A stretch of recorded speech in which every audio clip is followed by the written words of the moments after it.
안녕하세요. 제게는 30 중반을 넘어가는 형이 있습니다. 이 얘기는 제 형과 형수님에 대한 이야기입니다.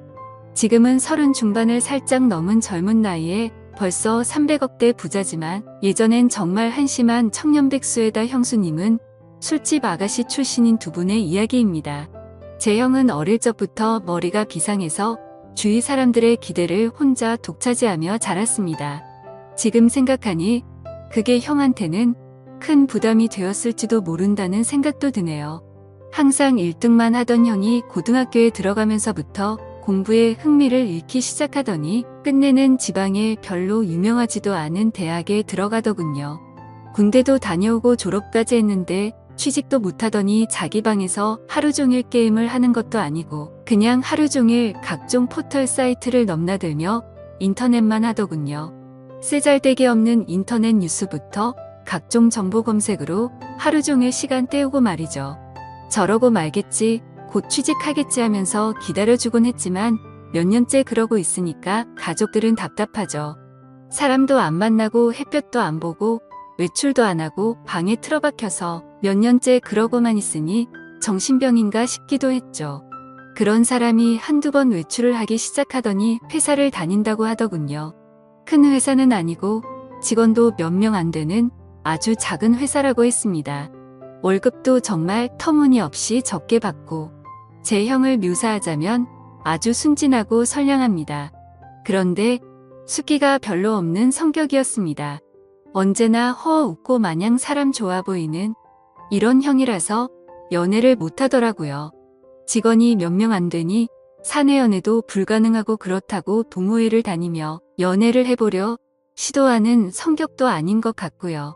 보다 못해서 제 후배 중에서 예쁘고 똑똑하고 모든 면에서 괜찮은 애들을 몇 명 소개시켜줬습니다.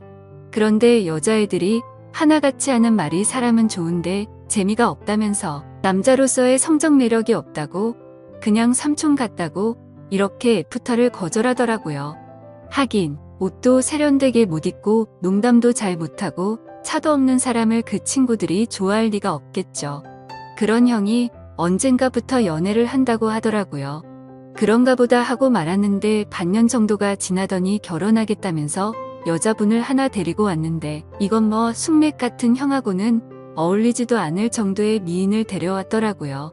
키도 170이 넘어 보이고 날씬한 데다가 얼굴도 얼마나 이쁜지 제가 지금껏 봐왔던 미인들 중에서 5손가락 안에 꼽을 정도로 상당한 미인이었습니다. 아무튼 어찌어찌해서 결혼을 하고 작은 전세방을 구해서 나가더군요. 지금부터는 형이 주말에 저를 형 자택으로 불러서 해준 이야기입니다.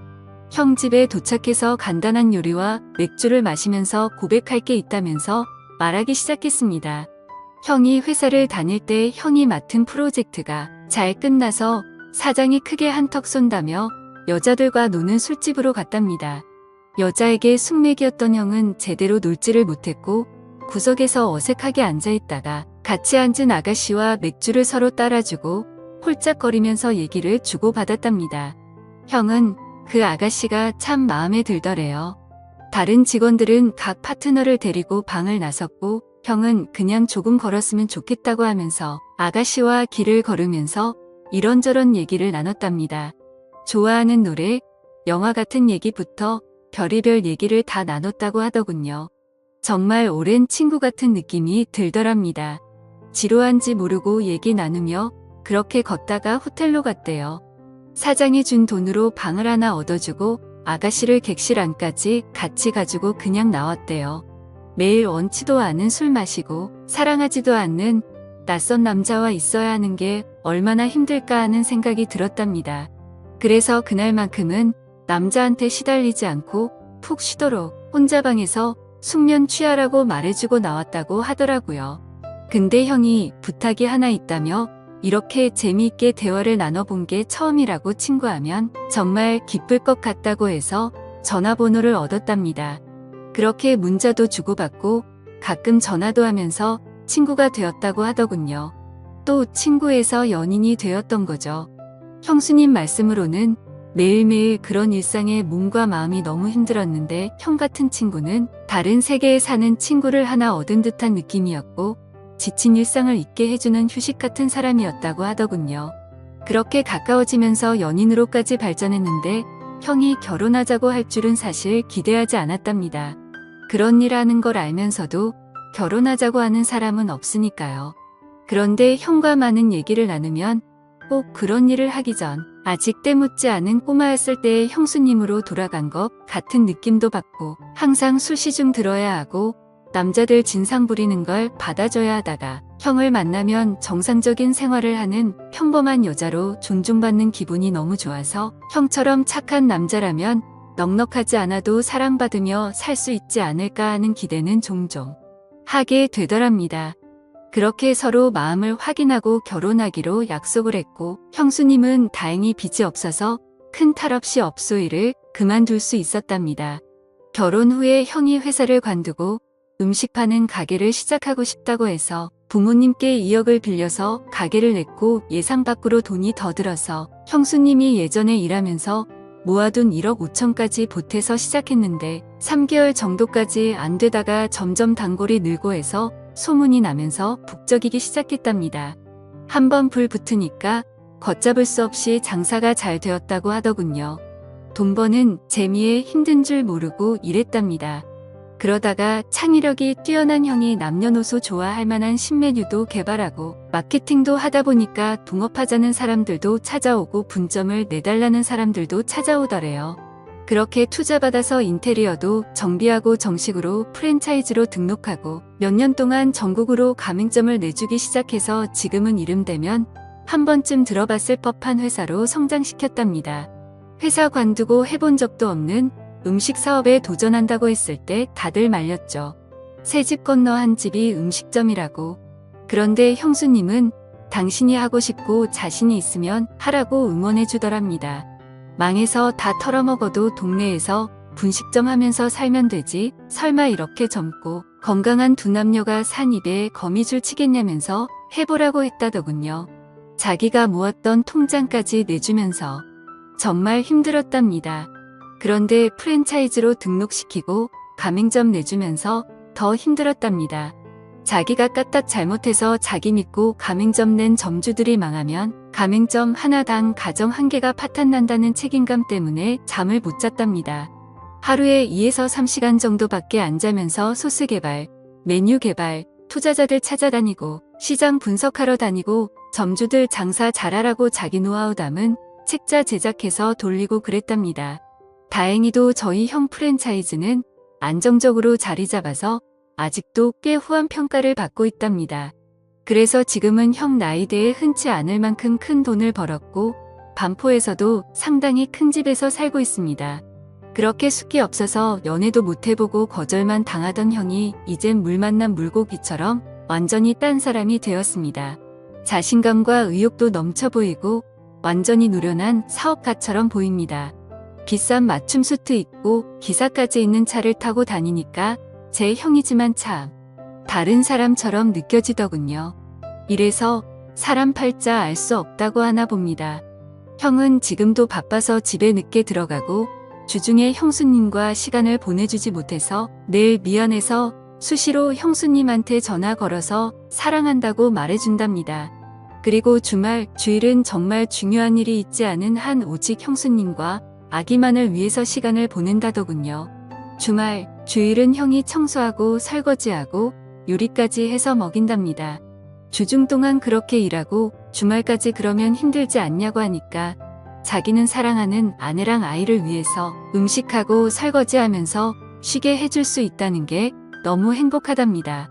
아내랑 아이 얼굴만 봐도 행복해서 피로가 풀린다고. 형수님은 업소일 하면서 너무나 간절히 평범한 생활을 꿈꿨었기 때문에 집에서 집안일하고 아기 키우고 형 옷 세탁하고 다림질하는 게 너무너무 행복하답니다. 저희 형수님 그렇게 부자가 되었는데도 명품백이나 시계나 외제구두 같은 거 갖고 있지 않은 것 같습니다.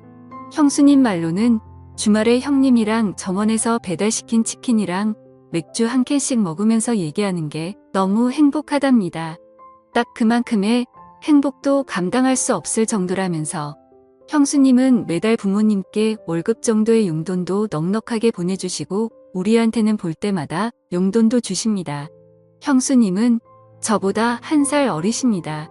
그런 형수한테 학생도 아닌 번듯한 직장 다니며 나름 연봉도 꽤 받는 제가 용돈 받는 게 웃기는 것 같아서 애도 아니고 용돈 주지 마세요 했더니 형수가 자기가 번 돈이 아니라 형님이 번 형 돈이라고 자기는 단지 전해주는 것만 할 뿐이고 아무리 나이가 들어도 형한테는 언제나 어린 동생들이니 형이 용돈 주고 싶어 할 거라면서 받으라고 하는데 이것 참 난감하더라고요. 부모님은 형수님을 참 좋아하십니다. 남편한테 잘하고 시부모님께 잘하고 참하고 인물도 훌륭하고 뭐 보는 사람마다 며느리 칭찬을 하니까요. 저희 부모님도 형수님을 딸처럼 아끼십니다. 늘 우리 딸 그러시거든요. 처음엔 형수님 외모가 너무 바비 인형 같아서 어리숙한 형 등쳐먹으려는 꽃뱀이 아닐까 하는 의심도 했었지만 지금은 존경스러울 정도입니다. 시부모님과 우리가 형수님께 너무 잘 대해줘서 형수님은 자신의 과거에 대해 숨겨온 것에 대해 지금껏 늘 죄책감을 갖고 살았답니다. 그래서 털어놓고 싶어서 지금에서야 우리한테 말하는 거라고. 그래서 저는 누가 뭐래도 형수님은 우리 식구들이 가장 좋아한 우리 형수님이었고 앞으로도 그럴 겁니다. 형님과 형수님이 성실하게 살았다는 건 알았지만 그렇게 남들보다 몇 배로 애를 쓰며 살았다는 것까진 몰랐네요. 형수님 앞으로도 우리 형님 잘 부탁드립니다. 고맙습니다. 하면서 절을 하니까 형수님이 고맙다면서 우시더라고요. 저까지 마음이 아프더라고요. 얼마나 마음고생을 하셨으면 인간적으로 존경스럽더라고요. 잠도 못 자고 남들보다 더 애쓰며 살았고 그 정도의 큰 규모의 사업체를 잘 이끌어가고 있고 부자임에도 사치하지 않고 참 건전하고 예쁘게 사는 걸 보니 내 형님, 내 형수님이지만 인간적으로 너무 보기 좋습니다. 부모님께는 아직은 말씀드리지 않는 게 좋겠다고 했습니다. 저야 젊으니까 이해할 수 있지만 어른들은 그렇지 않을 수가 있거든요. 죄책감을 덜기 위해 말씀드렸다가 혹시나 더 큰 걸 감당하셔야만 할까봐 서로 상처가 될 수 있는 사항이잖아요. 아무튼 모든 분들이 저희 형님과 형수님처럼 현명하고 예쁜 사랑을 했으면 좋겠습니다. 긴 글 읽어주셔서 감사합니다.